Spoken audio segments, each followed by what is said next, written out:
This podcast is brought to you by the School of Advanced Study, University of London. For people who don't know me, I'm Vere and I'm lecturer in modern art at Sotheby's Institute of Art in London, which is over on Bedford Square. And I've been there since I completed my PhD on avant-garde art in England in 2006, and I did that at this is mainly for the benefit of the wider world. I did this at the now defunct London Consortium, which was a collaboration between Birkbeck and the Institute of Contemporary Arts and Tate, where my supervisor was, and also the Architectural Association. And since taking up post, I've published a few things on British art and figures around the New Age. So I published on Hume and Hume's relationship with Epstein. I also did a talk on the Camden Town Group as part of Tate's exhibition on them in 2008, I think. And then that got turned into an essay for Literary London. So, and I've also published in Textual Practice on avant-garde art and reading Alfred Barr's chart of avant-garde art through British kind of perspective. All of which is to say that I haven't read all of the New Age, but that's all right because I don't think anybody has. It's possible somebody has, but it's not me. What I'm going to do is I'm going to start off with I'll give you an overview of the New Age. The reason I haven't read all of it is because, as some of you will know, it's published weekly between 1907 and 1922 under the editorship of a man called A.R. Orage. And indeed it has a kind of prehistory before that, and it also continues after Orage leaves. But just under Orage's editorship there are supposedly 15,000 pages to read. So that's why nobody's read any of it. And I'm really going to concentrate on any of it. Nobody's read all of it. And I'm really going to concentrate on the sort of period between 1910, but really more 1911, although the reading I've given you is Huntley Carter from 1910, through to the First World War and Hume's last piece of art criticism, which is published in the journal in the summer of 1914. And that's why you have the David Bomberg reading. This isn't really a paper so much as a kind of, there's certain things that I have to hit, and I'm going to be using what's behind me as a kind of guide. So this is the New Age Art Show, which was devised by Robert Scholes, who some of you will know was the driving sort of force behind the Modernist Journals project. And New Age, I think, was the first journal that the Modernist Journals project digitised. So I remember actually being in Senate House and looking something up, and a little link coming up and saying, click to access online resource. I'd never seen anything that looked like that. And I clicked it, and it took me to the Modernist Journals project for the first time, and I just couldn't believe what I was seeing. There was all of the New Age was digitised, and I immediately wrote an email to my supervisor to tell me that. So if you want to read anything from the New Age under the editorship of Orage, it is all online at the Modernist Journals project. The New Age Art Show was initially curated by Dawn Blizzard, who also writes a short essay that is on the Modernist Journals project. It's been also curated by Pamela Silos, as you can see. Matt Hukelak, who many of you will know is heavily involved in the Modernist Studies Association. And this electronic version of it was launched at a colloquium on TEQ that several of us were at in the autumn of last year. So I'm going to try and make it work. But while I do that, I'll talk some more. I'm going to be sort of chopping and changing between PowerPoints and this, and the sort of Modernist journals digitise things, so hopefully that will work as well. So one of the distinctive things about the New Age is it isn't simply an art journal, it isn't simply a literature journal, and it isn't simply a political journal either, although if you had to characterise it as any one thing, I think political journal would come closer to it. Araj is someone who has opinions on literature and art, but is really motivated by his political beliefs, and I'll talk a bit about those as well. And as you probably know, the list of people who published in the New Age is vast. There are supposed to be over 600 people who contributed to it over the course of its run, and also highly impressive. So it includes not only T.E. Hume, but also from an art perspective, Walter Sickert, Humphrey Carter, occasionally Wyndham Lewis. From a literature point of view, it encompasses Ezra Pound. It's one of the first places that published in Pound, and one of the places that publishes in most extensively. And also people like Catherine Mansfield and Ben Chesterton and H.G. Wells are very involved in the early part of the journal. So it comes from a socialist perspective, describes itself as an independent socialist paper. And Araj had a background in the Labour Party. He actually wrote a weekly column for Keir Hardie, who was the first leader of the Labour Party. And the other thing that he had a background in, which was obviously closely related to the Labour Party, was the Fabian Society, which is the Webs, and its kind of left-leaning, very progressive ideas in some respects, very dodgy ideas in other respects. But one of the things the journal doesn't carry a lot of advertisement. I'll show you what it does carry during the sort of first half of this.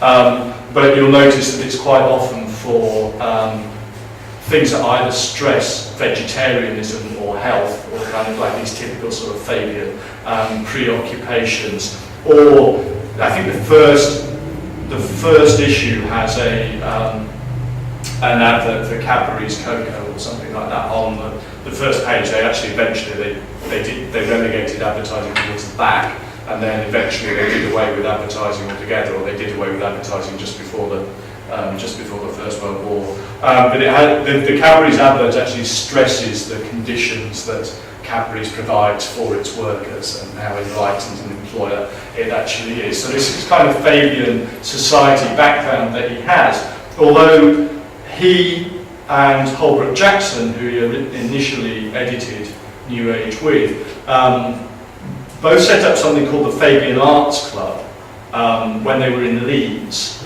and that's unusual in that they were trying to really seriously accord a serious position to the arts, and also they were using the arts to take a rather dissenting voice towards mainstream Fabianism as well.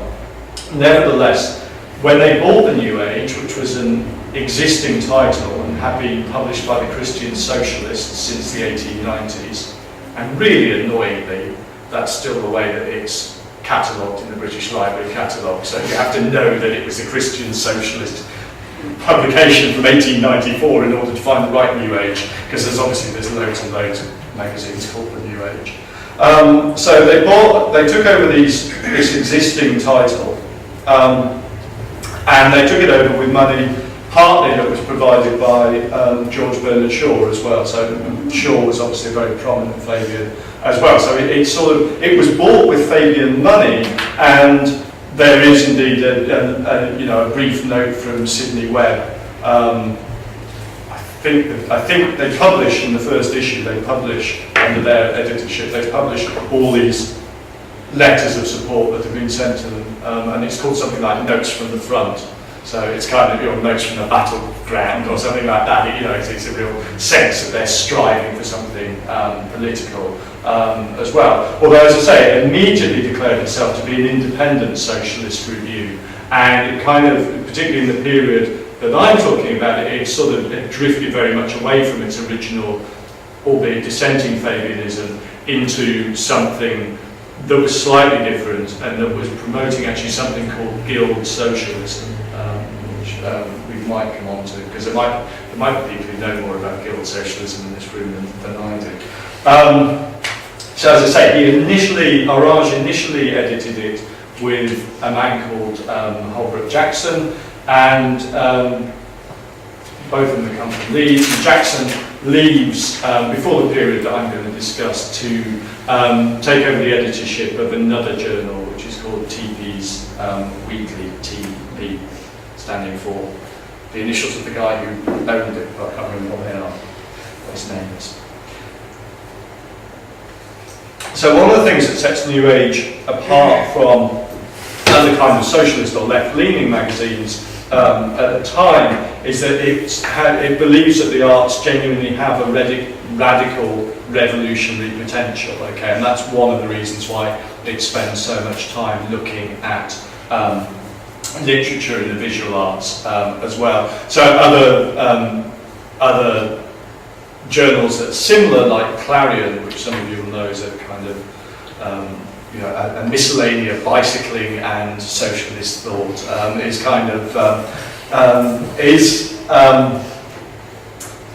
only pays attention to the arts in as much as they represent a chance for people to club together and do something comradely together. With the New Age isn't about that. Arage had read a lot of Nietzsche. He said he spent 5 years studying Plato and 5 years studying Nietzsche, and there's a kind of there's a real Nietzschean undercurrent to the whole thing as well, and so that kind of puts it in a different sort of category. It was set up as a limited company, and most of its shareholders, I should say I'm getting a lot of this information from Wallace Martin's book, The New Age Under Arage, which again is available in its entirety on the Modernist Journal site, but also on work that Anne Ardis has done more recently.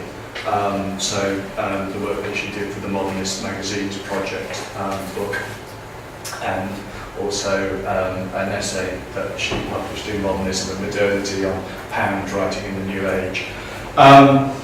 So it was set up as a limited company, but most of the shareholders own very small amounts of shares, 5 or fewer, which kind of points to the fact that it has a very diverse ownership. Only one of them had more than 100 shares. And also it ran at a loss of about £1,000 a year, which in true modernist fashion was made up by wealthy friends of Arage. Okay, so that's a kind of sort of financial basis of it. I'll talk a bit more about the circulation and the readership, but all of New Age's actual own records were destroyed in bombing in the Second World War. So it's some of the information on the financial side is slightly put together. So, as you can quite imagine, as it sort of drifts off towards guild socialism and endless discussions about literature and the arts, other people on the left think that they might be able to do a magazine that would look slightly different, and that magazine is The New Statesman, which launches in 1913. It was kind of like an outlet for more orthodox socialist views as well. So, according to Anne Ardis, the readership, and this is a quote, included both the leading literary and political figures of the day and the socialist autodidacts and left-leaning graduates of mechanics institutes, working men's colleges, teacher training colleges. Arage had actually been a teacher training college himself, extension lecture programs and provincial universities who constituted its rank and file readership. Okay, and both Arage and Ford Madox Ford, or Hoofer as he was then, both claimed that it did have this kind of broad readership that wasn't confined, but certainly included an intellectual London metropolitan elite. And this kind of gives it, again, a slightly different perspective than most what we might call modernist journals at this time. Its audience, its readership typically seems to have hovered around the 3,000 to 4,000 mark, maybe 4,500 or something like that, which is not huge, but it's large-ish compared to most modernist little magazines. It's not a little magazine, either in format or in terms of circulation either. It actually had 22,000 readers at one point, but that's when there was a big debate going on between H.G. Wells and George Bernard Shaw and G.K. Chesterton as well. They're kind of, again, earlier than the period that I'm talking about. And initially it was priced at 1 penny, and then in 1909 it rises to 3 pence, and then in November 1913, so kind of in the middle of the period that I'm going to talk about, it then becomes a 6 pence weekly as well. So actually there's quite a big change in what that does, and I don't think there's been a lot of work done on how that affects the readership, although one would imagine that it would affect the readership. So the character of it changes a lot, but actually really the format of it, which is it's normally 24 pages, double columns with some illustrations, doesn't really change very much at all. It's not really reflected in the price increase. I don't know whether it's put on better paper or anything. Almost none of the contributors were paid, it seems. There seems also to have been some plan to give people a kind of stipend. Pound certainly got money from the New Age. It's not quite clear, or it's not quite agreed upon on what basis he actually gets money. And sort of the other person I should mention just in the general background is Beatrice Hastings. For students of modern art, Hastings later on was Modigliani's lover in Paris, but before that, and for students of literature, she's a writer, and she's also she's A.R. Arage's partner at the time, and she writes a lot of the magazine. She herself claims that she's a kind of co-editor of the magazine. And of course, because the records are lost, again, it's a claim that can't really be completely verified. But she certainly wrote a lot of the magazine, sometimes under pseudonyms. She used 13 pseudonyms, according to Anne Artis, which is a trifle excessive. But a lot of them written under the name Alice Morning, which are kind of dispatches. A bit more about the background of it. The editorial meetings, it was based off Chancery Lane, and the editorial meetings were held in the ABC Cafe on Chancery Lane as well. And they included a lot of contributors to the magazine who were invited to come along and drink tea or whatever. And so the ABC on Chancery Lane became one of sort of a key modernist location at the time, and the people who might go there included Hume, Hastings, Mansfield, Chesterton, Bennett, Wells, Yeats, Epstein, although sometimes they used to go and meet Epstein in a Chinese restaurant in the centre of London, or Augustus John. And I don't know whether this is the reason. I think Pound liked ABC tea shops generally, but ABC tea shops are actually blessed in the second issue of Blast as well, so that's one possible reason why that may happen.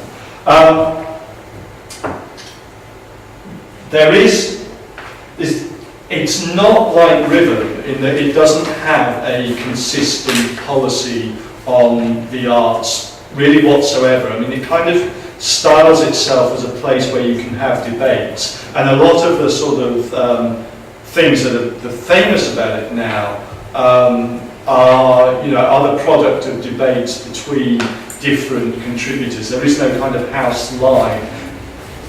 I wrote somewhere once it was kind of supportive of modernism, but actually it was equally sort of damning of modernism as well.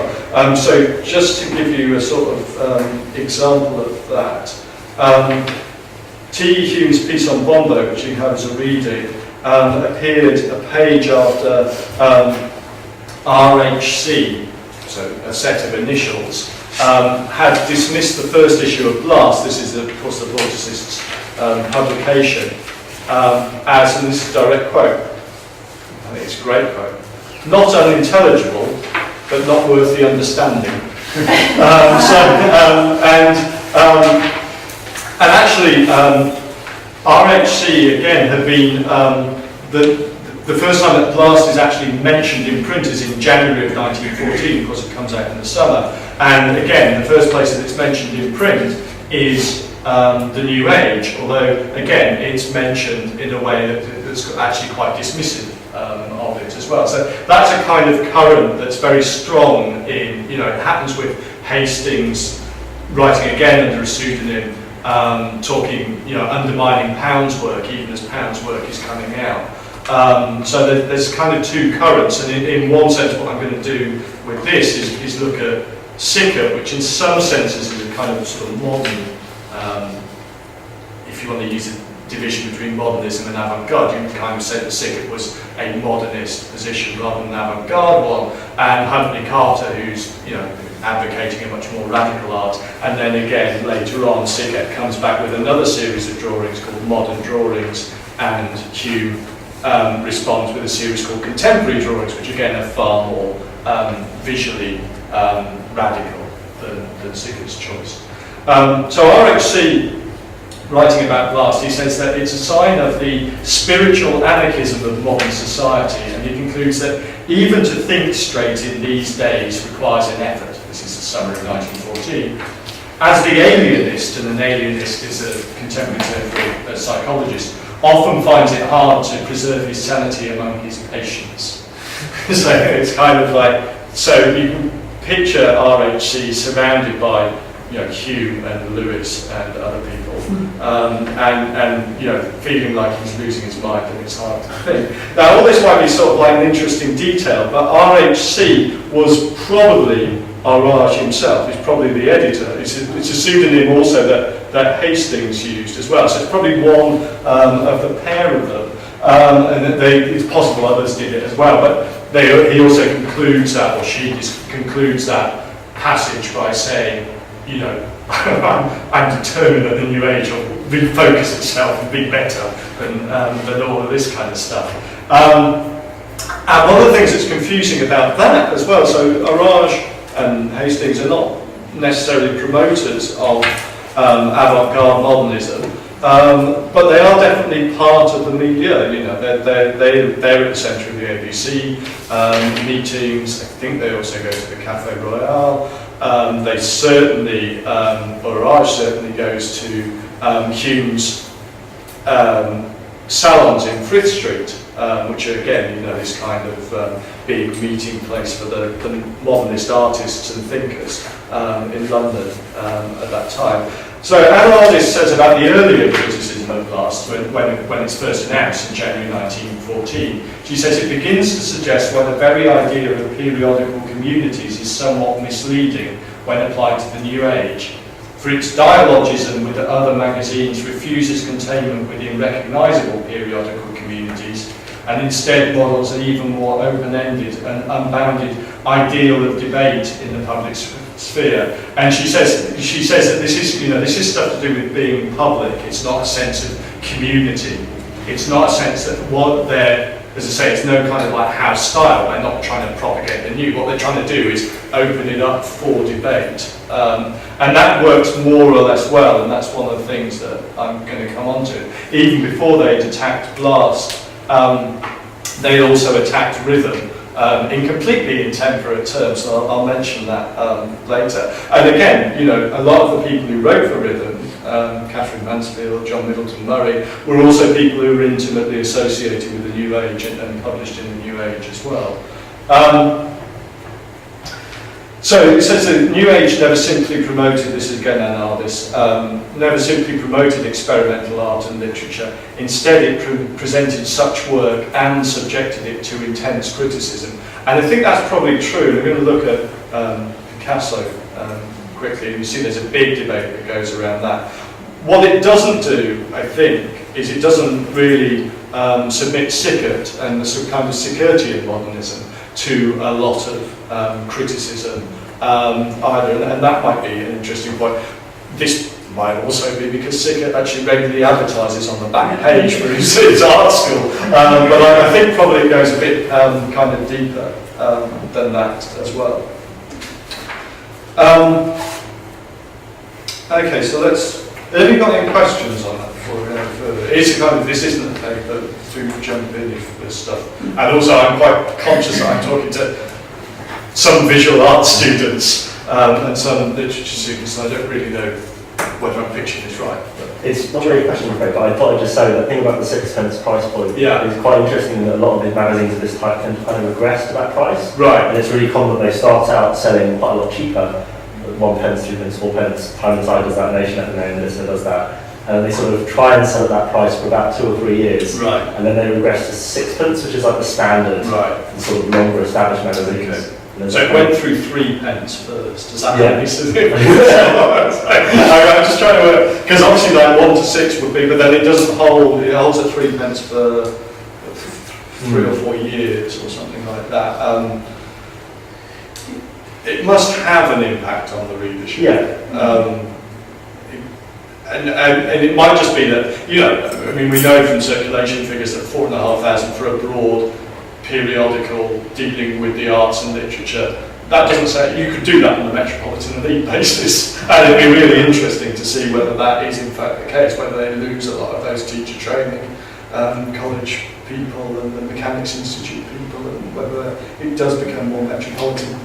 Certainly in Ardis's work on Pound, and I think this is kind of borne out by the sort of Picasso controversy, which I'll come on to. There does seem to be a shift away from addressing a broad audience to addressing a kind of more metropolitan audience. And did you want to say?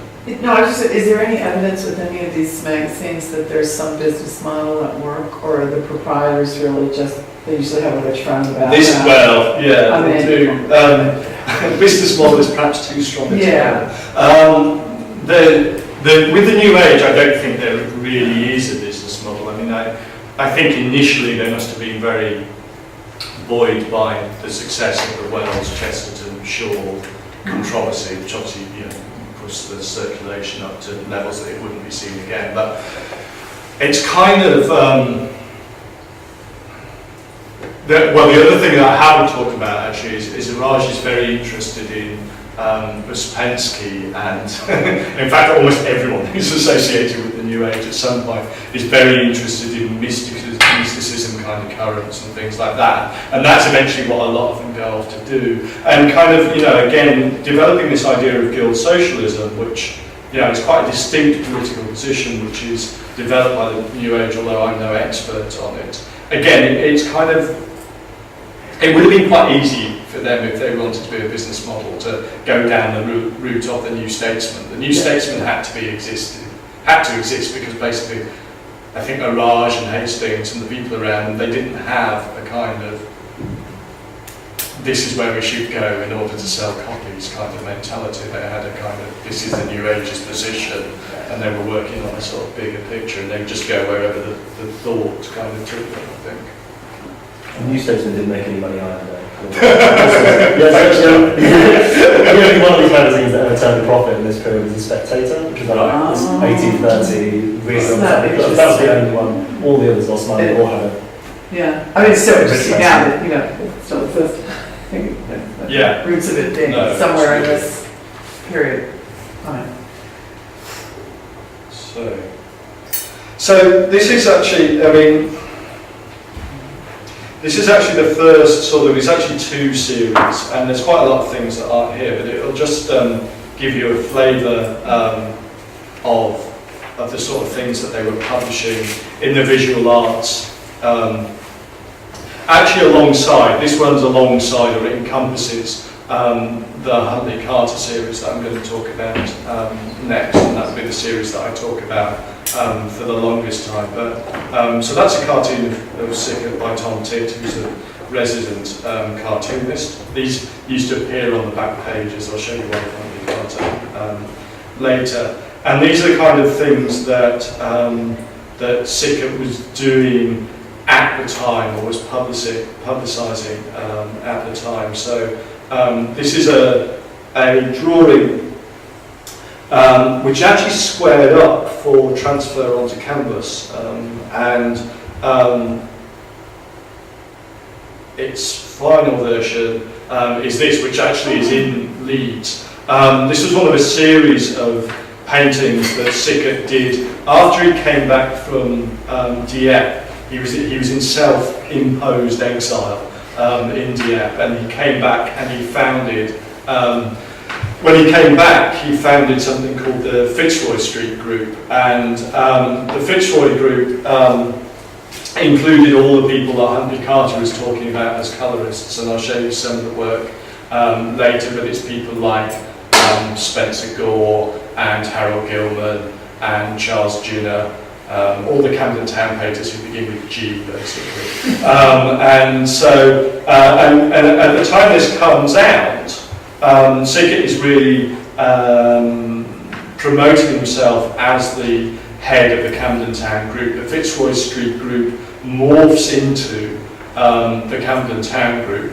Morphs is probably appropriate, but it becomes more regularised as the Camden Town group, and actually it also excludes all the women who were part of the Fitzroy Street group as well. Sickert, one of the great puzzles of looking at literature, looking at art at this time, is that Lewis always gets told, everyone knows that Lewis is misogynistic, and yet Sickert, Vorticism actually has female members, and the Camden Town group doesn't. And Sickert said there are plenty of two-sex clubs and plenty of one-sex clubs, and this is one of them.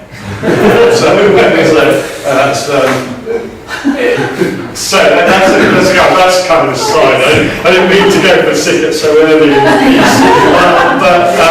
So this is a New Bedford, which was Sickert's favourite musical. It replaced his previous favourite musical, which is called The Old Bedford, and it was in Camden Town. And if you know anything about Sickert, and I know some of my students have seen some Sickerts around the country, he does two series of musical paintings, or there's two great pieces of production of musical paintings. The first one that dates back to the 19th century, before he leaves for Dieppe, and the second one round about this sort of time.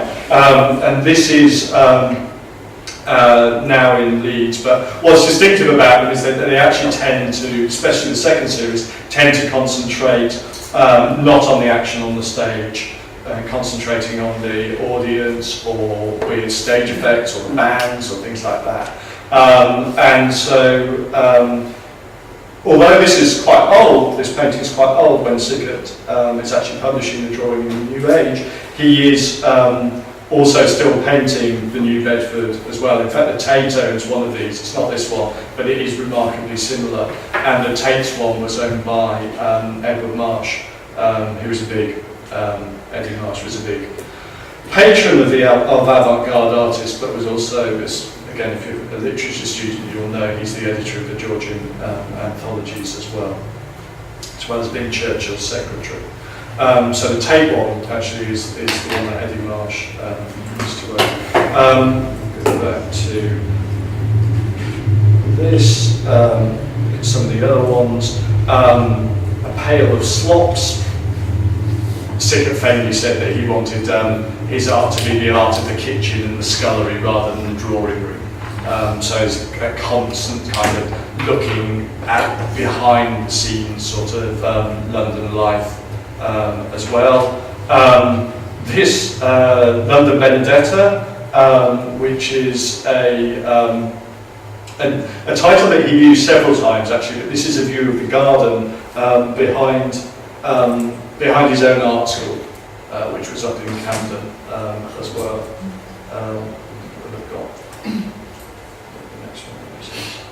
Then there's three drawings which relate to this canvas, or at least have been related by Wendy Barron to this canvas, which is called Shutting Sunlight, and which I have to say, I got this from the Bridgeman, and the colours on this are all wrong. Okay, they Sickert basically paints in sort of where you're looking at orange, try and think of darker greens and things like that. It's a really shockingly bad image, especially for somewhere who's it's being recorded, so that's very nice. Not go any further down that line, but it's pretty bad.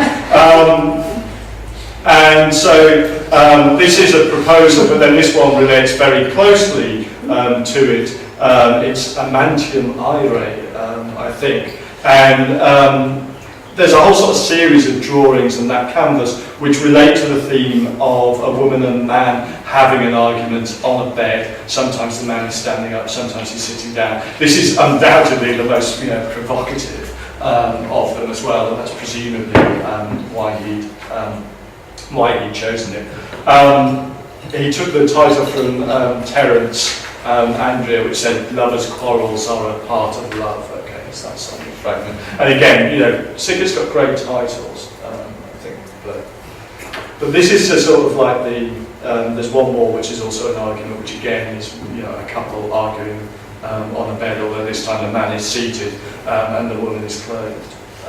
So that's the kind of thing. You'll notice from the publication dates that last one is April 1912, and the first one here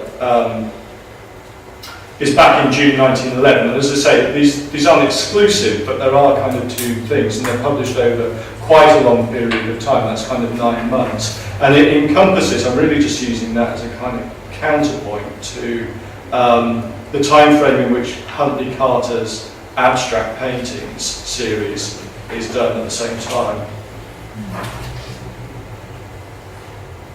Although, to be fair, they're not all painted.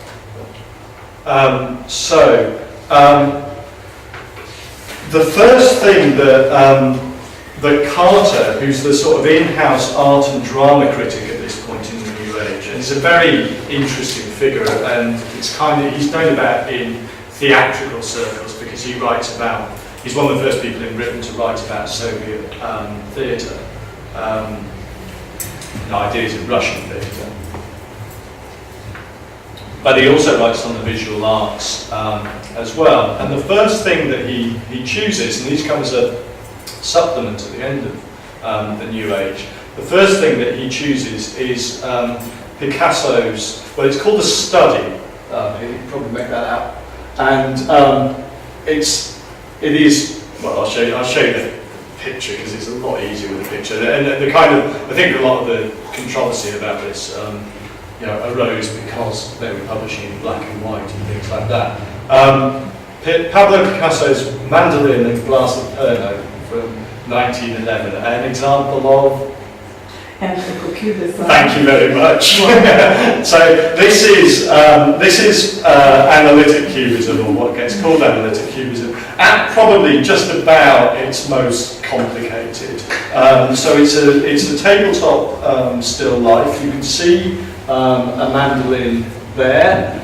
This is the glass of Pernod. There's a bottle up there. This is This will be very, very familiar to my students in particular. This is the edge of the tabletop. Here are some tassels. These are the keys on the head of the mandolin. And these are some sort of ties or something like that, I would guess, from looking at other things. I am not superb at reading these things. It's in the National Gallery in Prague now, so it's quite a well-known work. I'll leave it up like that, but you have to kind of remember that the readers of New Age are seeing it in black and white on its side, and it's simply called a study. Carter says that it's chosen by Picasso himself, that he selected it from Kahnweiler's inventory, so his Parisian dealer, and he writes a little accompanying essay. It's only one page or so, might even only be one column actually. It says the Plato-Picasso idea, where he also claims, rightly in fact, that the New Age is the first journal in this country to show an intelligent appreciation of the later stage in Monsieur Picasso's latest development. And he's right there as well. There are other people. Fry had shown Picasso in 1910 as part of the post-impressionist exhibition. Ribbon had reproduced Picasso, but they hadn't produced anything that was kind of like this, anything that was sort of this kind of analytic cubism, and this hard to read. And also the Plato comes in because Carter says he's drawing on a suggestion by John Middleton Murray that Plato wouldn't have exiled Picasso from the Republic. Famously, Plato gets rid of all the poets and the artists. And he wouldn't have done this to Picasso because Picasso is not a simple replicator of reality. He's doing something different. So that's the sort of central claim that Carter makes for it. And again, just to put this back into a sort of broader context, this is also the same time that T. Hume is publishing his notes on Bergson in the journal. It's also the same time that Pound is starting to write I Gather the Limbs of Osiris, which is an extended series, which pretty much, in terms of time, pretty much runs parallel with Carter's presentation of this. And what Pound is trying to do, as I understand it in I Gather the Limbs of Osiris, is actually take modern poetry and connect it up to poetry that's gone before, but also explain it to people as well. And I think Carter starts off at least trying to do that. So, one of the great things about the New Age is that and this kind of reflects its commitment to kind of addressing a broader public, is it has a very, very lively letters page, which typically takes up 3 or 4 pages at the end of every issue. So you're talking about in a 24-page journal, 4 pages of it will be taken up entirely with correspondence. And not surprisingly, there are 6 letters in the following week's edition. They're all more or less humorous, but some of them are also annoyed, and some of them more curious. My favourite one actually is a man called, he just signs himself Tommy, I think this is right, and he says it's a very good idea for the New Age to introduce the picture puzzle idea, so you can look and work out what it is. But you've made a mistake because you've also given away what's in the picture in Huntley Carter's essay, and you should really do that next week. So there are lots of people who are kind of saying, but is there a mandolin? Where is the mandolin? Is it the right way up? I couldn't believe it when you did, etc. And this produces a backlash the following week, where there are 4 letters, which again, some are humorous, but some are more curious about what's going on, or more tolerant, or something like that. And one is much more supportive of Picasso's work. And that's hardly surprising because it was written by Huntley Carter. Okay, so that's right. So this is one of the things that you find in the New Age all the time, is that people who've written articles that sparked debate, then constantly going back to the letters column and addressing points that critics have made and defending themselves and attacking other people. And this, in the case of Picasso, as you see, goes on for ages and ages. On the 14th of December, so this is I think about 3 weeks after it's been published, there's an unsigned article, so it's possibly by Arage or by Hastings, which is an attack on G.K. Chesterton's attack on Picasso, which hadn't been published in the New Age, it had been published in the Daily News. And you can find a bit about that review there. But obviously the publication of this drawing obviously went wider than just simply the New Age. Chesterton wrote that the painting looked like Picasso had spilt a pot of ink on a piece of paper and then tried to dry it with his boots. And there was a much more, the editorial was much more supportive of modern art as well, which again is interesting because if it is Arage or Hastings, they're quite content to attack other people who are attacking the avant-garde. At the same time, they themselves are kind of attacking the avant-garde as well. Vere, can I ask a question just in terms of how many people saw this versus how many people had seen the picture, right? Because you keep explaining to us that only a few people see it by this gallery. Yeah. So is this like 4,000 people now have seen this? That's more than have ever seen it? Certainly more than in England. ever seen it. Yeah, no, that would be more than anything else. Yeah. I mean, to give you one of the reasons why this is unusual, especially for kind of like the literature people, is that Picasso showed internationally, but rarely his latest work. And the only place that you could see it in Paris, in the flesh, was Kahnweiler's Gallery. And the estimates of people who went to Kahnweiler's Gallery is something like 300 to 600 people or something like that. So actually there are very, very few people looking at Picasso in the flesh. This kind of is reminiscent of Apollinaire publishing a collage in Les Soirées de Paris, and that then immediately all those subscribers drop off. Although the story is actually slightly more complicated than that. But because Apollinaire had only just taken over that journal, so it's going to lose a lot of subscribers anyway. But yeah, this is unlike, although people are familiar with what Picasso has done, there's a portrait of Clovis Saint-Got, I think, in the 1910 Friar exhibition. There's this kind of thing that's reproduced in Riddle.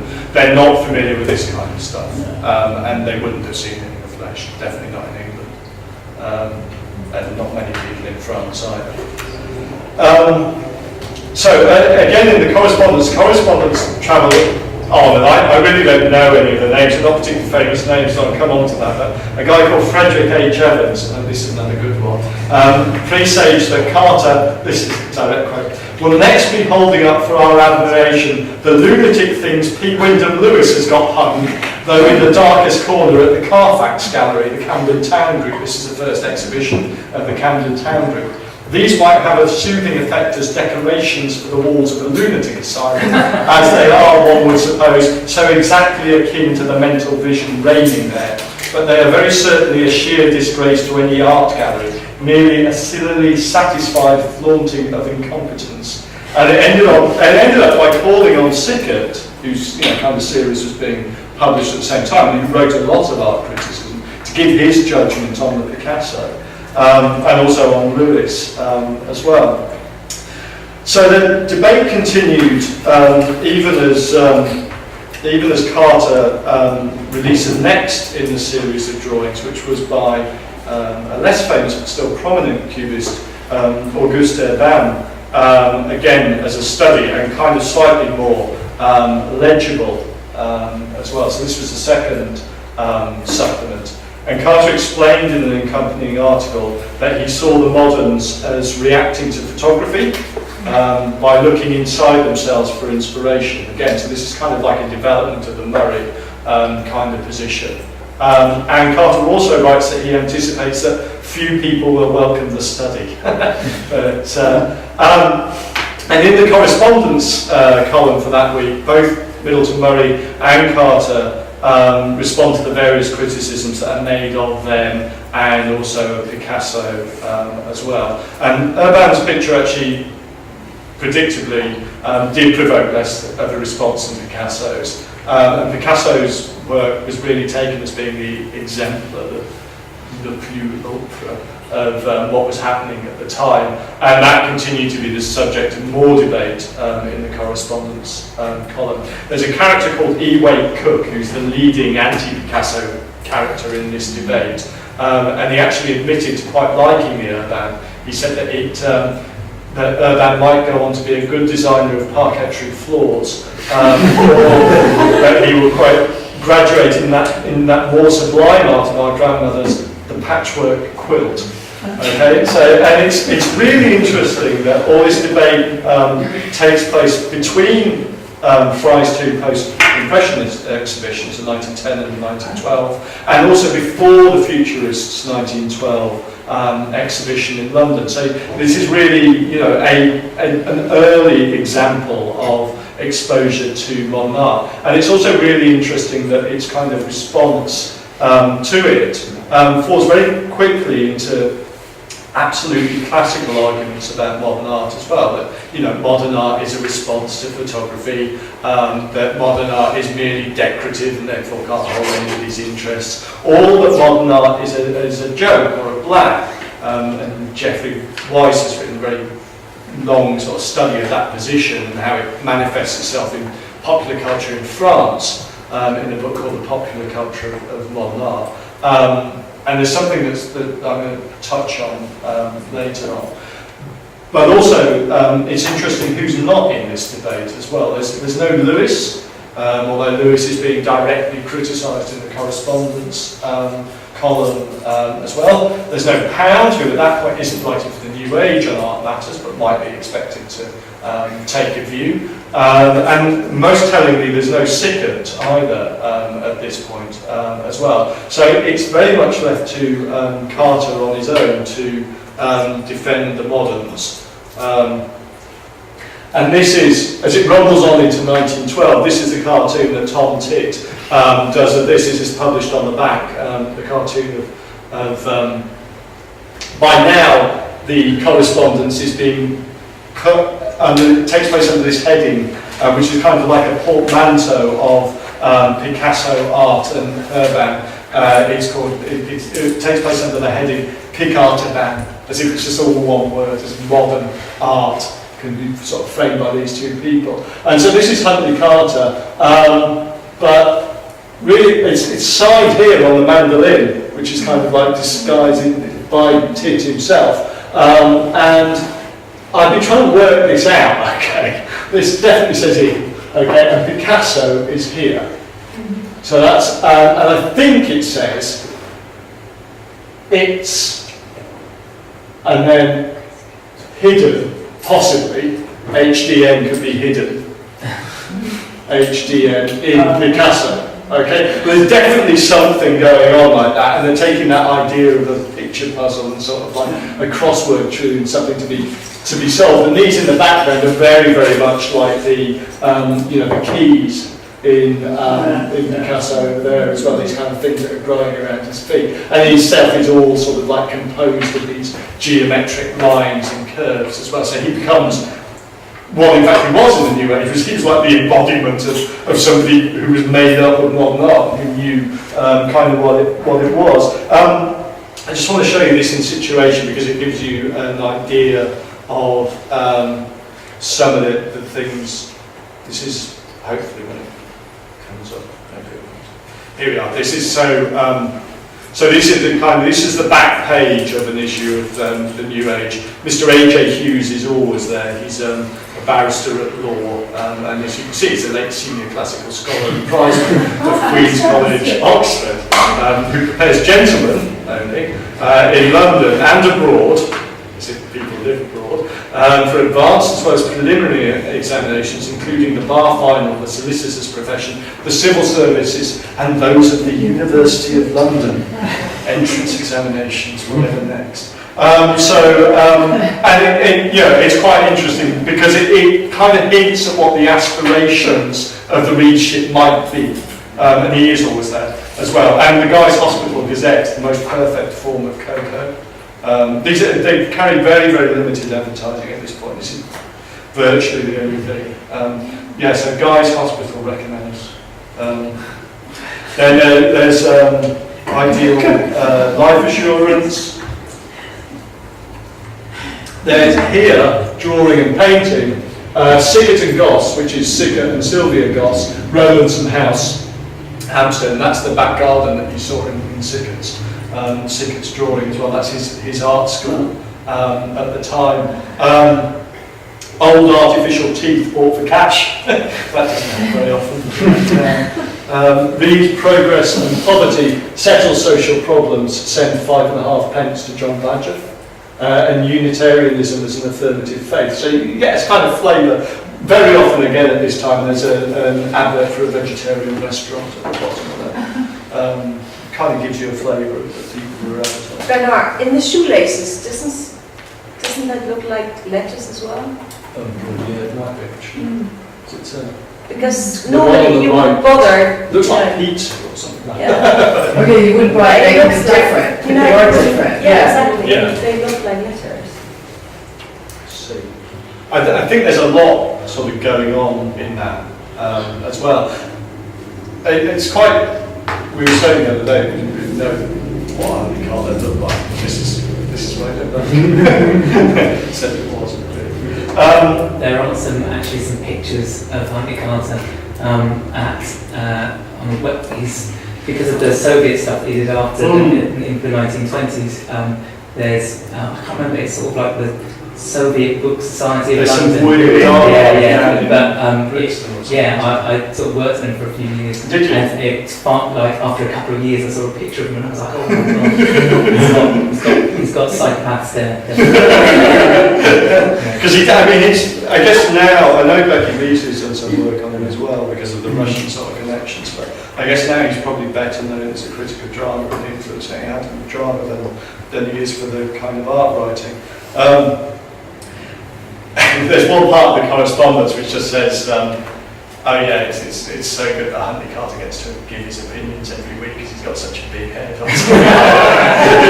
But in a way, he's kind of like forced into that position. A lot of the correspondence is very funny, but as I kind of come on to, it sort of descends into cheap point scoring quite quickly, which I'm sure is not the kind of idea of a communicative Habermasian like perfect exchange of debate or anything like that. A lot of it's quite silly as well, and actually quite tedious to read. So I found out to my cost last week.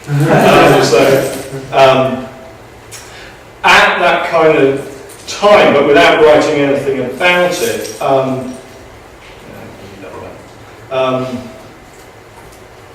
go back to this one. He adds this Segonzac of boxers. Somebody announced that properly. Good. He adds this thing of boxers as well. He doesn't actually write an accompanying article for this as well. If anybody was here for Andrew Thacker's one, which was on Rhythm 3, towards the end of, or right towards the end of Rhythm 3, there's an essay called The Railway Journey where Arthur Crosswaite talks about this painting and having seen this painting in Paris in the Salon d'Automne, and he says in boxing we have this and something more. Call it the vital force of motion, the quick dart of the fist, the sudden turn and the ripple of apprehension over the tense muscles. Now I see why the fight in the ring is not external to art. Why great art can find no better field for its searching vision, bodies stripped and fighting to win. And I see in a way why that picture is fixed in my brain. Okay, so that's Crosswaite writing in Rhythm. Rhythm number 4 actually publishes another work by Segonzac, a drawing, which maybe is preparatory for this, and of boxers as well. And actually when New Age launches its attack on Rhythm, one of the things it says is like, well, they're reduced to reproducing Segonzac's boxers, which we've already done. You know, and one of the things that Murray points out, who's the editor of Rhythm, points out in response is that they'd actually already talked about Segonzac. They also say they're the first people who published Picasso and Urbain, but they weren't publishing the kind of more complicated work that Carter was.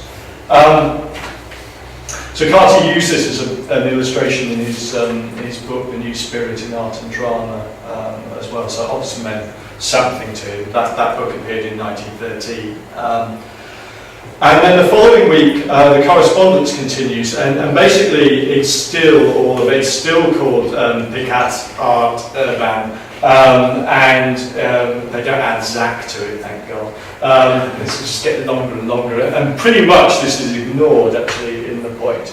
And it's at this point that Sicker, actually, whose name's been invoked a couple of times, you know, what's Mr. Sicker think of this? He finally intervenes. But rather than clarify what's now become a rather hermetically sealed discussion, he takes a point on the technicalities of lithography, which had been raised about 2 weeks previously, and writes a couple of paragraphs on that instead, which is a very Sickertian way of going about things, actually, to approach things in a kind of oblique angle and to stress the technical side of lithography.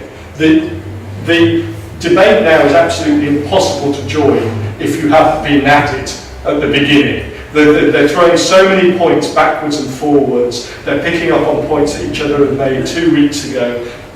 It's like a school ground squabble in a lot of ways that you just don't want to get involved. But Sickert concludes, and this is kind of, again, this is a very Sickertian thing. It's like he writes very technically on lithography, and then at the end of it, like final 2 sentences, he says, I'll give you a list of people who are better than Picasso, who are working in Paris. And those are Foran, yes, I can see the nods of recognition.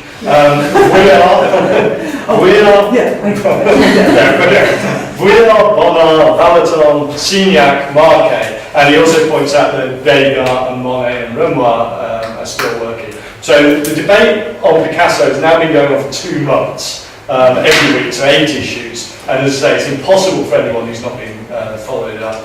And then there's a lot of point scoring that's going on in it as well. And actually, like, eventually the debate kind of runs out of steam when Huntley Carter praises one of his opponents for his improved writing style or something like that. And then the opponent writes back that perhaps occasionally Carter shouldn't give way to his little tantrums and keep them pent up in himself, and it'll be an educative experience. So it really does descend. And not quickly either. It doesn't descend quickly. It descends incredible tedium over 6 months. But then the next thing that happens is this gets added to it. This is a work by Benzies or Benzies. It's prefaced by Carter, who writes at the end of his own column. He's writing a column called Art and Drama weekly at this time. It's normally more about drama than it is about art. And he concludes his column, which says, as the fathers of drama concluded their trilogies with a satire, the New Age publishes this week a little addition to the series of drawings by Monsieur Picasso, Urbain and de Ségonzac. And that's the end of the quote. And it's really odd, partly because Picasso, Urbain and de Ségonzac already constitute a trilogy, so that's kind of like odd. And it's odd partly because Benzies or Benzies doesn't actually conclude the series. There's another one that I'll come on and look at. But mainly it's odd because Benzies never existed. So this is very, very odd. And it's followed, Carter's column is followed by a piece which is called The Absolutism of M. Benzies, and you expect M to stand for Monsieur Benzies, and it's signed by M. Benzies as well, so rather like a Premiership footballer, he refers to himself in the third person. So Zeiss, according to his own, or whoever it is, account, we learned that he's been teaching art in Glasgow for the last 10 years. Okay, so he turns out not to be Monsieur Benzies, perhaps, or he's Mac Benzies or something. And he also writes, but he, in the gloss to this, they say he's the only British contributor. They know he's a spoof in this, but Zeiss writes that he holds no brief for Huntley Carter, that he didn't like the Urbain work, but that he was moved by the Picasso, and he terms his own work absolutism.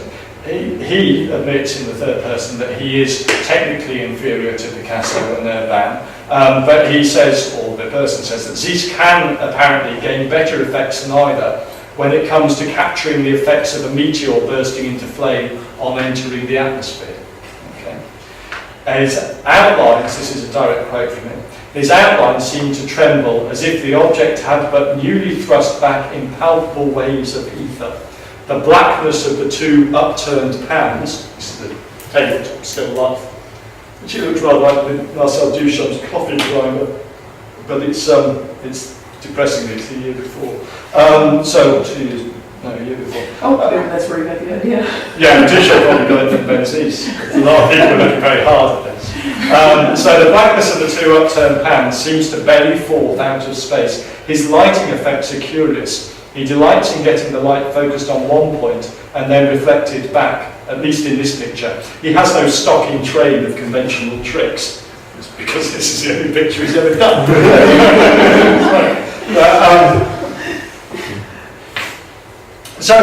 And then the writer entertains the possibility that some people believe that modern art is a spoof. And this is all, they're kind of like people are blagging or trying to be deliberately experimental. And he points to Zeus's supposed vocation and concludes, shall we blame him if he tries to adumbrate the wonders of his spiritual odyssey? So as I say, this is a tabletop still life, and so presumably we're being invited to admire Zeus himself as a brief meteor who comes onto the scene and then disappears just as quickly. His reflected light being like the light in the flash in one of his pans. Now, this in itself is not a particularly new idea, and there's a very famous example. The Parisian Society des Indépendants in 1910 had admitted a work called Sunset on the Adriatic, a work that was supposed to be painted by Joaquim Raphael Boronali, and which was accompanied by a manifesto launching something called excessivism. This work had in fact been painted by Lolo, who was a pet donkey at the Lapin Agile, which was the Montmartre cafe where Picasso and everybody else hung out as well. And so it was the idea of a guy called Roland Dorgeles. And it was sufficiently well known, in fact, we've just been talking about Goncharova and Larionov, but it was sufficiently well known for Goncharova and Larionov called one of their group the donkey's tail, specifically because this was done like attaching a brush to the tail of Lola, the donkey, and then seeing what she did on the canvas, which is like a faux scape that they then said, well, let's call it Sunset over the Adriatic. It was a bit unfair, because the Society des Indépendants are committed to, as long as Lola had paid her money, she could actually exhibit whatever she wanted.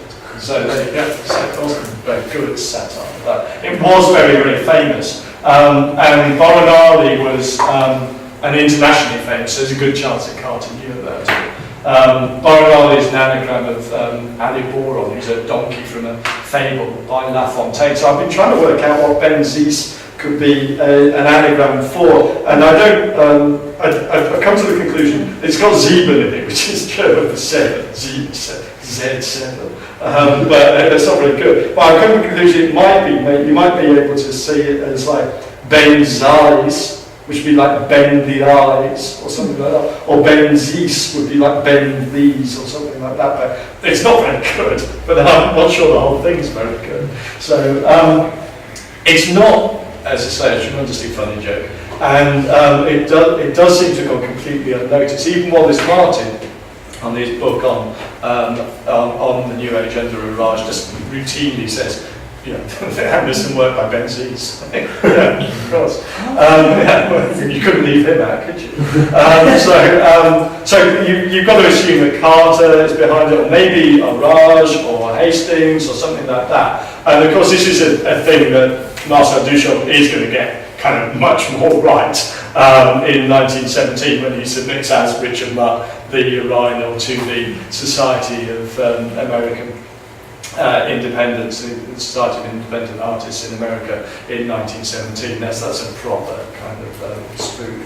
But just in what I've been saying about the New Age, it is kind of remarkable because it continues this tradition of debunking modern art at the same time as presenting it, but now it's really blurring the lines between the two. So actually, if you're a kind of lay reader from a teacher training college in Chester, okay, I don't know whether my granddad subscribed to the New Age, but he was around at the time. He would have been about like 25 or 30, and he would have been, well no, it wouldn't be 25 or 30, he would have been about 15 at this point, so he probably wasn't subscribed to the New Age at this point. But he was a graduate of teacher training college in Chester, so he's kind of like, he would have been the sort of readership that they were looking for a bit before. Anything like this, Granddad's not going to get. So there's a question about what sort of audience are they actually trying to address in kind of doing this sort of thing as well. Carter puts down Sickert with his list of people. He says, it appears Mr. Walter Sickert sometimes travels to Dieppe, okay, because Archley kind of saying that he did. He might, on one of these occasions, travel on to Paris. And that's in the same issue that CSIP is as well. So at this point, it's kind of losing a lot of touch with what its supposed readership actually is, and it's kind of, it's very much become a metropolitan exchanging of blows and jokes and in-jokes and kind of things like that. And he's kind of dismissing Singer, who is a transnational figure because he spends his time between Dieppe and is well connected, as a sort of provincial figure who's out of touch with current metropolitan thinking in Paris and London as well. The one final kind of thing here, and maybe I'll throw it open after I just talk about this, and one or two other things.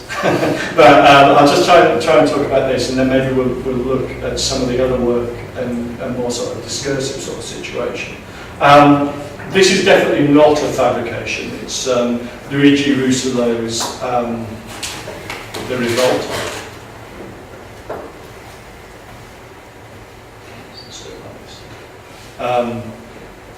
Which is immediately familiar.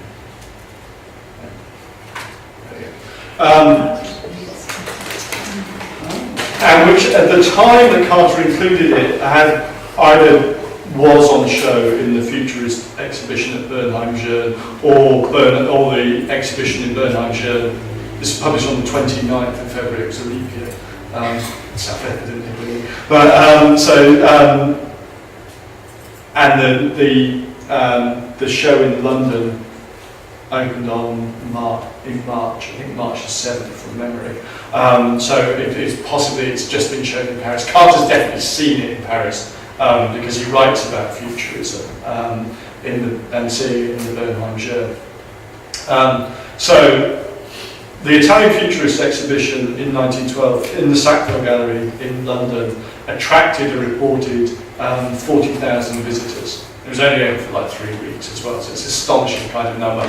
They want to do some work on this, and the visiting figures for the Tate in the entirety of 1912 was something like 200 or 250,000 or something like that. So to get 40,000 people in 3 weeks, it gives you some idea of the scale of it.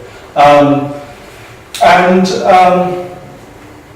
again, he doesn't mention it. In fact, I'm not entirely convinced. Carter never really says.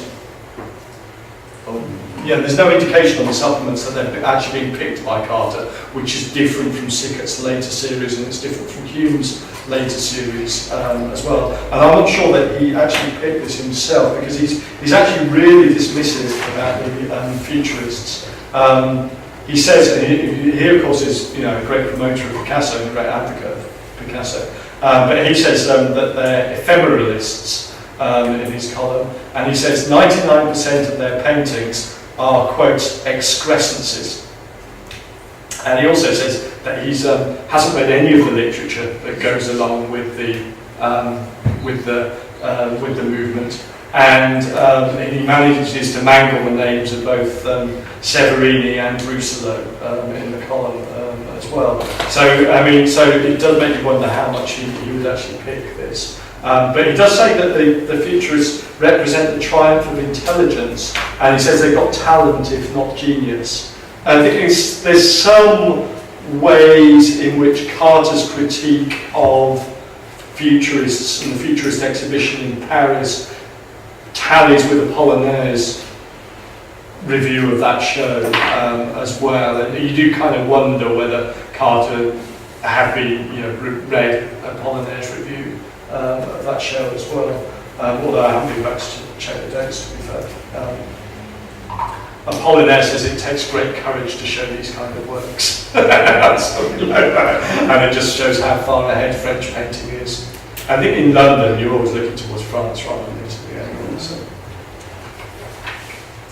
Really interestingly, I think there were supposed to be 200 newspaper articles, a lot of them in the mass press, colour reproductions in the weekly sketch, I think.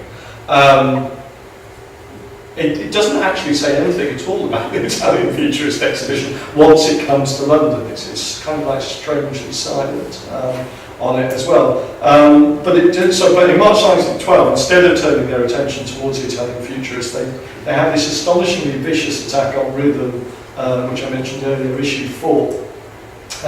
In the whole volume, they say, excepting a picture of a baby and a painting by J.P. Ferguson, they say, this is a direct quote, "There is no single page that is not stupid or crazed or vulgar, and most are all three."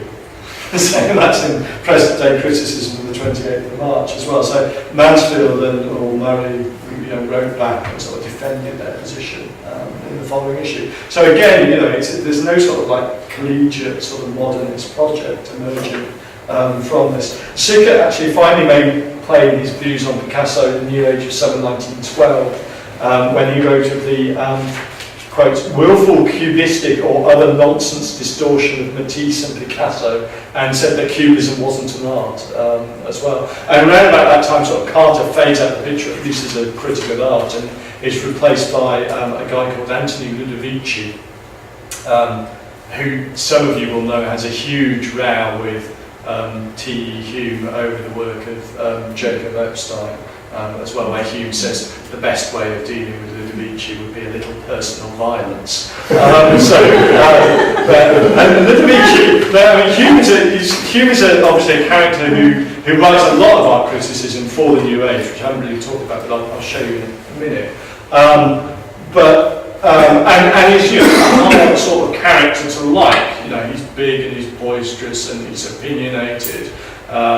He's also very clever. But Ludovici actually also, people always talk about the belligerence of that kind of attack. Ludovici's book is called, autobiography is called Confessions of an Anti-Feminist. And you can find extracts of it on a delightful far-right magazine, bullshits and stuff like that. It's well worth a read. Actually, I should also say that again, a lot of people talk about Lewis and misogynism and stuff like that. But actually, some of you may know that Lewis actually has qualified words of praise for the suffrage campaign. And also Marinetti actually goes on suffrage marches at this time. Despite the New Age being a left-leaning journal, it's kind of anti-suffrage, and it pulls out of the suffrage debate completely over this time as well. So they're certainly not all saints just because they're on the left.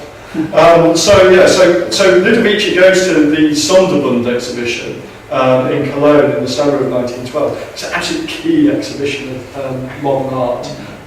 It's the first time that expressionism is seen alongside a lot of French work, and it's also the reputation that makes, it's the exhibition that makes Van Gogh's reputation, his posthumous reputation, really sealed by that exhibition. And it's really Van Gogh that Ludovici talks about, Van Gogh and Gauguin all the time, to the extent that he never even mentions a more contemporary writer as well. So he's completely bowled over by what he calls the cavalier spirit of Van Gogh and Gauguin, which he contrasts to the puritanism of the neo-impressionists and the cubists and the futurists, really interestingly being seen as intelligent, mechanical kind of painters when that's not what they are now, but also heavily influenced by his reading of Nietzsche.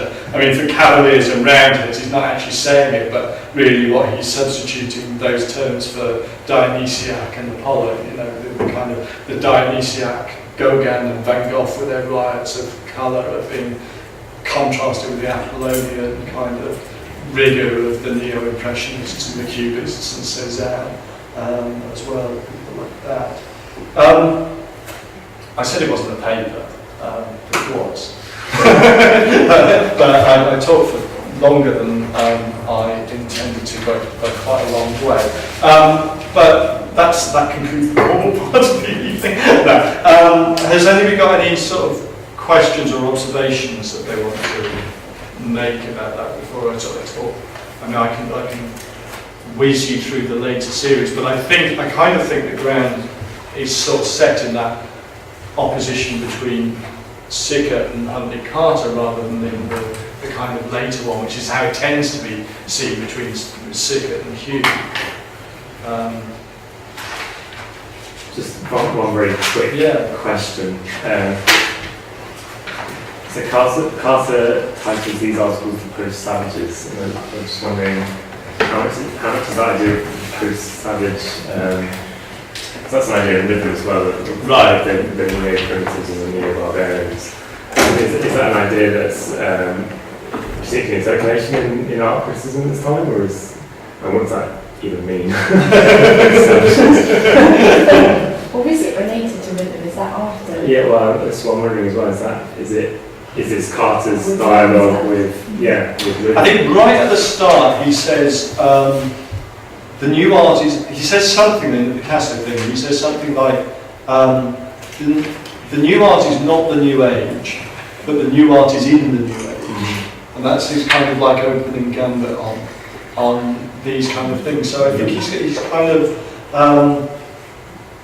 I think he sees it as being a step, and that, I think from what I remember about the correspondence, that's also quite a common thread in his responses in the correspondence, is that you can't tell what it is yet, but you can tell that it's something new, and you can tell that it's kind of maybe an escaping from something.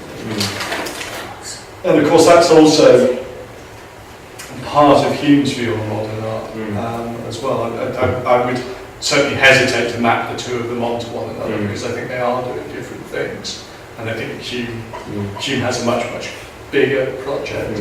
But I think there is that kind of sense that things are going to change, and this is going to be one of the ways of doing it.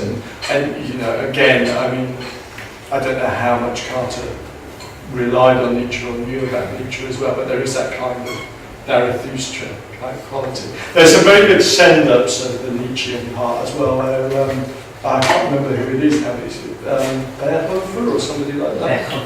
Yeah, he does all these kind of notes on style, but he's always writing letters in from like butchers, supposed butchers on Cheapside and things like that, signing Zarathustra. So there is a kind of, and that's a very new age thing as well, where, you know, on one hand he's kind of sending out these kind of spoof articles. They're like notes for writers of sports columns, notes for art critics and things like that, and they're pastiches of styles. And then at the same time he's kind of like undercutting the letters pages with all these things that are signed Zarathustra and things like that. So there is a lot playing around with Nietzsche, and I could think possibly, you know, man is a tightrope between animal and Superman as well. It's that kind of dialogue. Just to go to those correspondences quickly, like, do you think they're kind of unsatisfactory debates? Yes. Yeah, there's another example, like the Nation Athenaeum, when Virginia Woolf originally publishes Mrs. Bennet and Mr. Brown. There's like a series of, Mr. Bennet and Mrs. Brown. There's a series of 3 responses, but it's the same sort of thing. But these are articles rather than letters. But you sort of read, it's ostensibly a response in the first paragraph, and then you just sort of realise they don't seem to have read Woolf's thing. And just talk about Dickens. And then there's another one which like ignores the previous one and goes back to Woolf. Yeah. So I think it's just really interesting in the sense that these magazines love this idea of being part of it. I mean, they love it when they have loads of correspondence. They really like thinking they're part of the community. Yeah. But actually, they kind of are. But also, it kind of doesn't really sick at talking about lithography. I mean, it's all very well. It's all very odd. I mean, I should say that the reaction to the post-impressionist exhibition in 1910 is actually quite is quite welcome. But it's remarkable how many of the readership have not had their consciences changed on or about December 1910. I know still there it is. Kind of old school responses to it, which I guess possibly, you know, perhaps goes with the readership. But the debates that they have get so stupid so quickly, and I think somewhere that, I think possibly Robert Scholes writes that, you know, the correspondences are good because people want to follow the correspondence. But it's like, if you want to follow the correspondence of this, you're mad. Or you have to give a Modernist magazine's research seminar. But you know, it's the idea that these are kind of stimulating debates that have got the readership gripped. I mean, they are low amateur debating society points a lot of the time. And just Waite says he says something about logical art, and then Carter comes back and says, well, you can't use the phrase logical art, or something like that. And then Waite comes back and says, well, I use the phrase logical art because you objected to the phrase I used before. It's kind of like, and as I say, it kind of concludes with this exchange of letters, not with Waite Cook, but with one of the other ones, which just kind of said, it might be Emily Oxon who famously wrote, he's very involved in this debate as well. This is another pseudonym, but famously wrote the anti-Freudian parts of New Age, the kind of dismissals of Freud. But yeah, I think it might be between those two. It's kind of like the last people standing, where he says, oh I'd like to congratulate you on your improved writing style or something like that, and then he responds with like his three things. One thing I haven't talked about, but I will talk about quickly now, because it also takes place in the correspondence columns of the New Age, and it gives a kind of flavour of it. And I understand far more what's going on in that debate now. Was that Sickert publishes a second series of drawings that include, I'll show you, they're actually much more, a lot of them are much more obscure, and they're not all by him, they're by the people who are around him. So there's his own portrait of Enid Bagnall. Here's Charles Ginner, who's a member of the Camden Town Group, and has just launched with Howard Gilman, who's another member of the Camden Town Group, a manifesto called Neo-Realism, which again is published in the New Age first, right at the beginning of January 1914. And this, in fact, a quote from Neo-Realism, the manifesto. But very much an associate of Sickert's, and obviously still, at this point, very much an associate of Sickert's. Sickert takes against them later in 1914, and he reviews their work at the New English Art Club, and he says that it's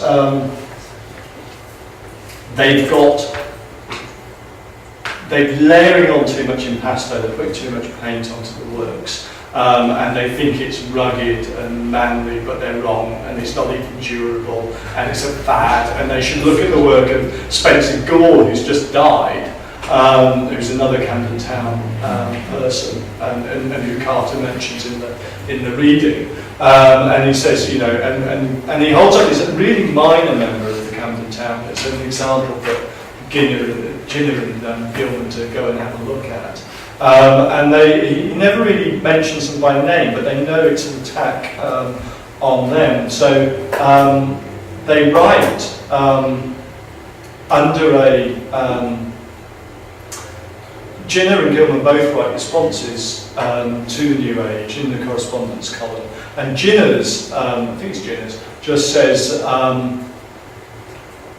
in response to Mr. Sickert's article, I'll only say the following. Paint is thicker than water, I'll paint as thick as I damn well please. Okay, that's the response. And Gilman's is kind of more sort of measured at setting out some points of debate. And it appears under the heading, the worst art critic in London, which is them criticising their mentor. And it probably wasn't them who chose the heading, but obviously it's a provocation. And then Sickert then responds with an essay which is called The Thickest Painters in London. So it's really like a hell of a lot of mudslinging going on in this part. And this is all taking place in the summer of 1914, kind of like 6 months after the Neo-Realist manifesto is coming in. It's coming in exactly the same time, actually, that Futurists and the Vorticists are beginning to divorce themselves from one another.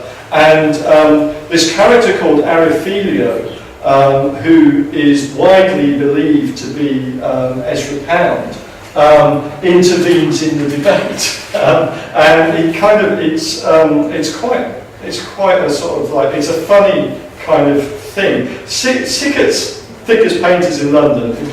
I mean, I don't know if people have actually read Sickert's Art Critic. He's absolutely hilarious. He's really, really funny. He throws in lots and lots of different stuff.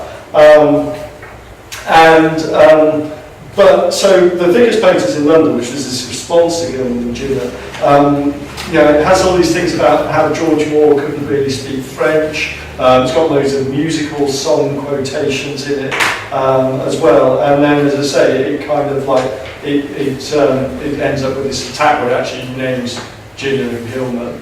And then Arifilio writes back this kind of long sort of satire about how irrelevant this and how pointless it is, and Arifilio is supposed to be Ezra Pound, and it's written by somebody with a good knowledge of both of them and the debates, and it ends in this parody of Sicker, as the old music hall song says, "Champagne Charlie is my name, let's split a bottle of stone ginger among the three of us and say no more about it." But a lot of the kind of the tones of the debates are like that as well. They're kind of, they work on that kind of level of point scoring and kind of mudslinging and then a sense that what you do is debate these things in the letters, but there's no this correspondence is now closed-end statements that might bring things to an end, so they just tend to sort of drag on and on. I mean, this is possibly a very uncharitable view of what's going on, but given that it is supposed to be a community for debate, it is quite depressing what the level of debate is a lot of the time.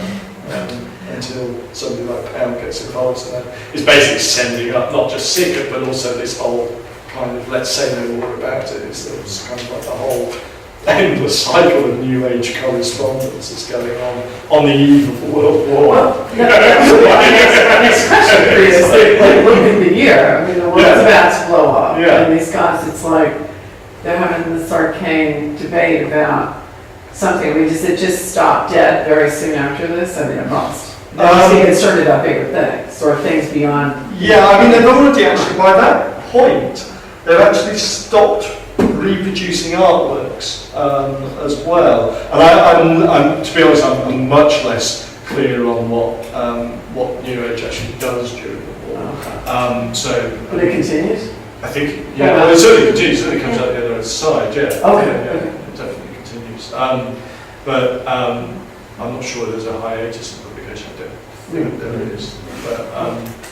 But Does Orage leave just before the war? no, Orage is there till 22. In fact, he sort of hands over art criticism duties to Herbert Reed. It's one of the first sort of places that Herbert Reed, and he says, he gives Reed a lot of guidance on what the sort of op-ed pieces on art and criticism should actually look like. Orage is famous for this, for kind of giving detailed feedback on people's submissions and making them into, turning them into better writers. I mean, that's one of the things that Orage, certainly in the Martin book, is very, credited with, and that's a kind of what people see as being a valuable part of his editorship. I mean, he wasn't, he's described with various people, people's biographies. He's said at the start, he's quite a familiar figure, quite a powerful figure on the London Arts and Letters kind of scene at the time. Raj also gave Reed Hume's papers to edit into speculation. Yeah. And even there's one point at which notes on Bergson actually stops being printed, I think possibly because Hume is working on the translation of Bergson's Introduction to Metaphysics, and that's New Age is where they publish all of Hume's poetry. They say the complete poetry of T.E. Hume. It takes up like a column. Because it's Imagist poets and very brief. But I think there's possibly not complete poetry of T.E. Hume. I think we remember because they're more stuff. And he was complete at the time. Complete at the time. Because he did a lot of fragment shows. I think after that, I'm so not human. So I have another question. You started at the beginning describing these colonists as, socialists of whatever description. It evolves over time during this period, like it does for the whole world. And that they were interested in the arts because of its revolutionary potential. Yeah. Now, I think we all know now that it had no revolutionary potential. I mean, not in the way that they probably perceived it. So I'm wondering if they were very disappointed by that they had spent a lot of time focused on something that did not push their agenda forward or something. Yeah, certainly the outcomes of what we might loosely call the modernist project were not the outcomes that Araj was kind of seeking. He kind of gets into this, well, he's always into it anyway, but he becomes more and more theosophical.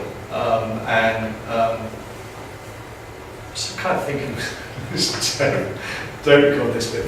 I was kind of thinking he was a George Harrison type of character.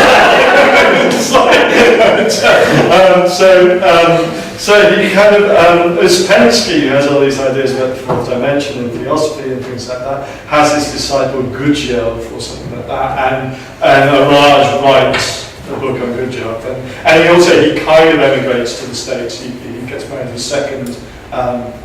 His second wife runs the Sunwise Turn bookshop, which Lawrence Rainey writes a lot about in institutions of modernism as well. So that he kind of, absents himself from the debate quite a lot in the 1920s, and later on once he leaves here. And certainly those theosophical considerations become more and more sort of central to his world conception. Again, people who are, there were lots of people like Mansfield and Murray who were also interested in these kinds of ideas, and on the artistic side, on the visual side, people like Kandinsky and Mandievich in Russia, hugely interested in this kind of stuff as well. So it's not an unusual move for the time, but the kind of extremity to which he pursues it is perhaps unusual. Yeah. But I just seem like your grandfather, say. I don't know if my grandfather was a socialist. I'm saying he as a reader of this magazine, did not get that Ben Weiss thing and then say, I'm going to barricade. So it didn't have that intended sort of whatever. I don't know. No, it doesn't. No, and I think towards 1914, there's a kind of sense in which, and this is an artist's position with regard to Pound's poetry as well, which, as it goes on, Pound translates less and less. So you have to be polylingual and also classically educated to understand half kind of what's going on in the New Age. There is a sense in which it kind of fails its readership. That's quite a strong sort of thing to say, and one of the interesting things is that it's publishing Sickert's non-revolutionary work alongside all this sort of stuff as well. So it's not like a uniform failure of the project, but there are writers in there. There's a kind of tension between it, and it gets kind of played out between terms like common sense and craft and things like that, and which are kind of the Beatrice Hastings, Walter Sickert kind of position, always appeal to these kind of things, and a kind of, what you might call, and they probably would have called, an advanced sensibility, the kind of people like Hume or Carter, or that kind of stuff. So this is the final series. This is the logo for the Modernist Journals project, which is Gaudier Drezhka's Vortices to Dancer, which is related to this kind of study for Redstone Dancer, which is that. Almost all the rest of these works are lost. Interestingly, there's no Wyndham Lewis. Hume was busy falling out with Lewis at this time, leading to the infamous hanging from his turnips. Hume hung Lewis from his turnips from the railings of Soho Square. They fell out over a woman. came lecture me and the Rebel Arts Centre. But there's a famous bit in Lewis's autobiography where he says, I can never see the little hut at the centre of Soho Square without thinking of it upside down, as it was when the philosopher T.E. Hugh hung me from my turnips. So there's no Lewis, but there is Gaudier with this dancer. And then there's this Bomberg drawing called Chinnerith, which again is an abstract work. It's a chalk drawing. He used to belong to Nuffield College, but I think he's now privately owned. I've never seen the original. And there's no corresponding canvas that goes with it. But Bomberg was doing this very, very advanced work, but again actually wasn't officially a member of the Vorticist movement, although he always gets talked about alongside them. He was quite keen to distance himself from Lewis. And even when they all write a letter that distances themselves from Futurism, there's this kind of like postscript where Bomberg then distances himself from all the other people who've signed the letter as well. I'd like to make very clear that Mr. Bomberg has nothing to do with the Rebel Arts Centre. Roberts is this young Vorticist and doing again work that's kind of related to Bomberg's, not least because it's got these kind of cylindrical figures. Then Nevinson, who's the only futurist, the only English futurist, or at the time, which is called the Chauffeur. Working man. Yeah, sort of working for the rich. Yeah. But also, it's kind of, he's kind of like avant-garde motorist pilot of kind of, this gets turned into a sculpture as well. Sculpture's lost as well, but that's the kind of thing. And again, unlike kind of like the others, you've got this very cubist futurist number 4 up in the top corner. This is the point where, again, Nevinson, April 1914, is still very much involved with the Vorticist movement. He hasn't yet split with the rest of them and declared his allegiance to Marinetti. And Wadsworth's Sylvania, which again is lost, although similar Wadsworths do exist. So in other words, you have almost everybody around this constellation of progressive Vorticist artists. These are all people who went to the Rebel Arts Centre, with the exception of Bomberg, who apparently wouldn't come in and stayed on the street downstairs. But apart from Lewis himself, and there's this kind of interesting tension of what Lewis is doing. And the other thing that gets printed, which is important as well, is these Epstein works as well that are. That's the Tomb from Wilde, as a lot of you know. This is the illustration of Rockdrill, which appears in the New Age on Christmas Day in 1913, and that accompanies Hume's Mr. Epstein and the Critics, which is this attack on Ludovici. Ludovici attacks Epstein, saying, this is kind of Ludovici's worldview. This is Ludovici's review of Epstein's work at the 21 Gallery. To understand what I think of Jacob Epstein is not difficult. When the plastic arts can no longer interpret the external world in terms of great order or scheme of life, owing to the fact that all great orders or schemes are dead, they exalt the idiosyncrasy or individual angle of the isolated ego. The art has no interest whatsoever, save for cranks and people who have some reason of their own in abetting or supporting purposeless individualism at outrance. To these, the particular angle of vision of a minor personality has some value. To me, it has none. Okay, so that's Ludovici's criticism that Hume responds to with saying, I'm not going to say anything about him.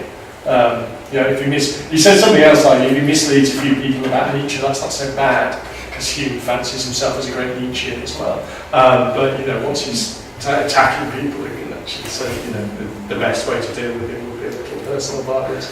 But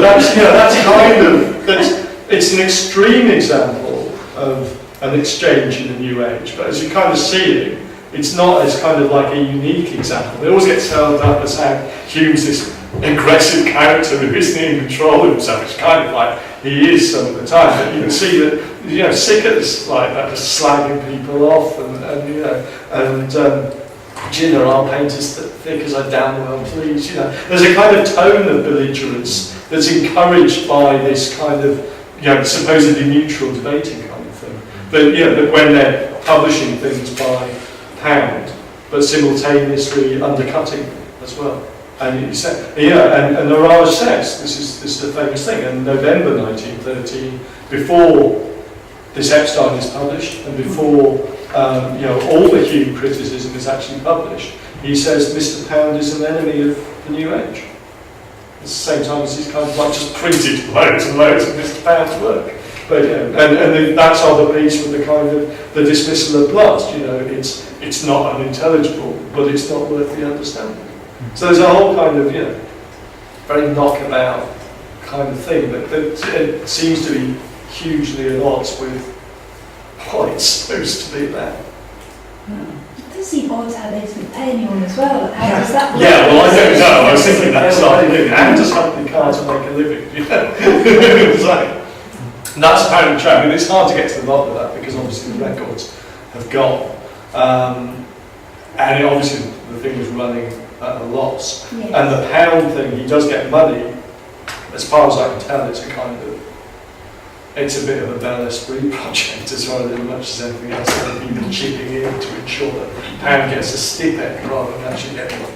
But I couldn't be, I need to do more to kind of ascertain that, but that's kind of my understanding of the situation. But yeah, I mean, I don't know. Well, they all have rich friends, and that's kind of, Yes. you know, something. In the meantime, the working man, you know, is out there. Yeah, but it's not buying the New Age. It's just It costs 6 pence, so, you know. Yeah, I mean, again, I think it's like, you know, it's not, I don't think ever, you know, a publication that's aimed at the working classes. It's aimed at these people who, you know, kind of say they're kind of mechanics institutes. They're people who are going Aspirational.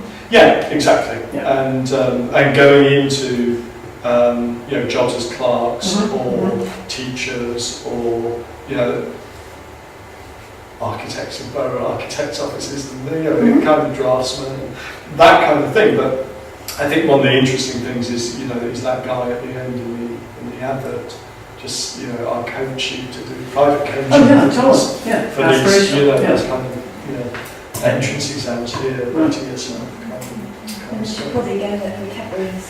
Yes, I know, yeah. But, well, the people who are my students will get to go to Port Sunlight later in the year, which is, again is a similarly enlightened capitalist enterprise run by Lord Lever, but with instead of a pub, with a black and grey art gallery in the middle of it as well for the edification of the masses. So that'd be good. I don't know when I'll come. But yeah, there is it's kind of a piece with that. I think, I mean, the only other thing to kind of say about it, really from my point of view, is that I'm certainly not an expert on the political writings that happen there. There's a lot to do with Home Rule, for example, in Ireland in 1914. There's a lot to do with the situation in South Africa. There's a lot to do with various miners' strikes and how things can make better. There's a lot to do with, you know, why big business is bad, why guilds should be set up, and all of this kind of thing. And that's, you know, that provokes as much correspondence. That, you know, I tend to, because life is too short, but I tend to flip to page 12 or 13 where the cultural stuff starts happening for about 8 pages, and then there's 4 pages of correspondence. But, you know, the first kind of 8 or a dozen pages are taken up with big issues of the day that also get discussed in the correspondence as well. So, you know, there's a whole load of stuff going on there that I'm just... I used to have, along with my A Canto a Week project, which fell by the wayside. I used to have this romantic notion that I would just pretend that I was in 1910 and I would take the New Age every week from the NJP journal site and read it, and after 4 years I would know about everything there was to know. But How far did you get? about week 3.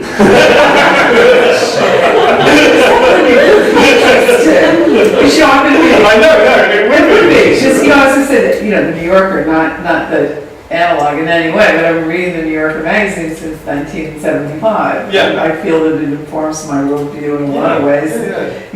So I've lived through my time through that magazine. It used to be like you could just create the other time by reading the magazine. But it's so complicated because of the names and the... you can't get the references down. And it's very dense. But it's more realistic if you were to do that, to flick through it every week and read half of one article. Coffee table. Which is what you do. That's how people read magazines. I am a sort of ideal Fabian socialist reader.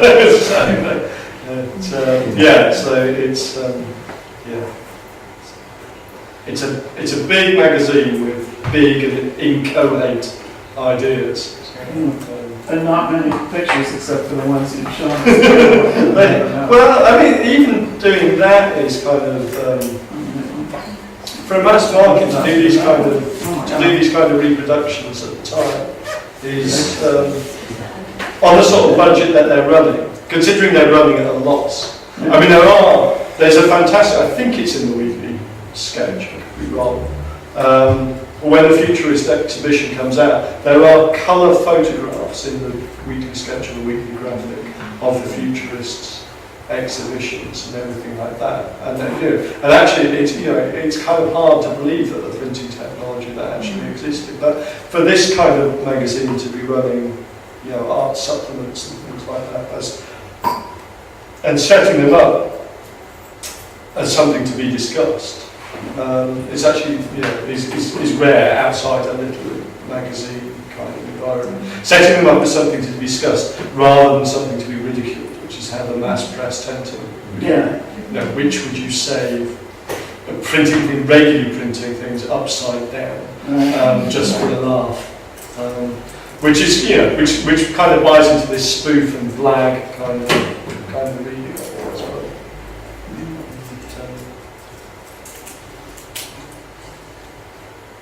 What did people make of the readings? He says it 5 times. The reason that I put the Huntley Carter in there was actually the sort of colourists he's talking about are the people who go on to the Camden Town Group. And they are kind of associated with the Fitzroy Group at the time. So this is Gore's Rule Britannia. Which is mentioned by name in it, and again it's a musical scene. Gore had some interest in the musical before he met Sickert, but I don't think he'd ever painted it. He liked the Alhambra rather than the New Bedford. And this is Gilman's Lady on the Sofa, which he also talks about as well. I mean, whenever I see Gilman, I think he has to be looking at Barnard and Weir. That's one. And then these aren't necessarily the exact ones, but this is Bevan's Polish landscape, which is possibly that thing with the barn and the corn and the hay that he mentions. And this is just chosen at random, and some people will recognise. This is Lucien Pissarro, Camille Pissarro's son. So this is an example of kind of post-impressionist painting that's going on in London before the post-impressionist exhibition actually happens as well. And these are all people who are connected to Sickert. They're all protégés of Sickert. They're younger and they use a lighter palette, but a lot of the themes, well, Bevan actually and Pissarro aren't actually younger, but Gore and Gilman are younger and use the lighter palette, and they do the same stock themes. And one of the things that's interesting about the Carter essay is that they're showing at the New English Art Club, and one of the reasons that the Camden Town Group actually comes about as a defined entity rather than just being the Fitzroy lot is that is that as a reaction to Fry's post-impressionist exhibition, the New English Art Club, which is the same sort of like successionist movement as the independence or the German successionist movements, and starts around about the same time. It ties itself off from the Royal Academy official shows. Then sort of closes its door to this kind of post-impressionist experimentation because it doesn't want to be seen to have to do with these continental trickery. And so one of the reasons that Camden Town Group actually forms is because they can't really show it in New English anymore in the wake of Fry's post-impressionist exhibition. So it's interesting kind of stuff. And then there's the other one, the Hume one. On Bomberg is just remarkable, just as a piece of art writing. It's the last piece of art criticism that Hume ever writes. As I say, he wrote everything in the New Age, and it's an essay that's as much about how to write about art or how not to write about art, or the impossibility of writing about art as it is about anything else. I think it's a fascinating thing where he envisages the replacement of the critic by a brass machine that will point out all the things that but I'm still trying to work out what all that means. A couple of you heard a version of that in Oxford, but I'm still perhaps understandably vaguely unnerved by the notion of replacing the art critic by a machine.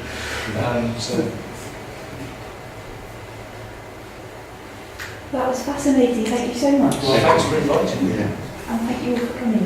This was great fun. So I think so.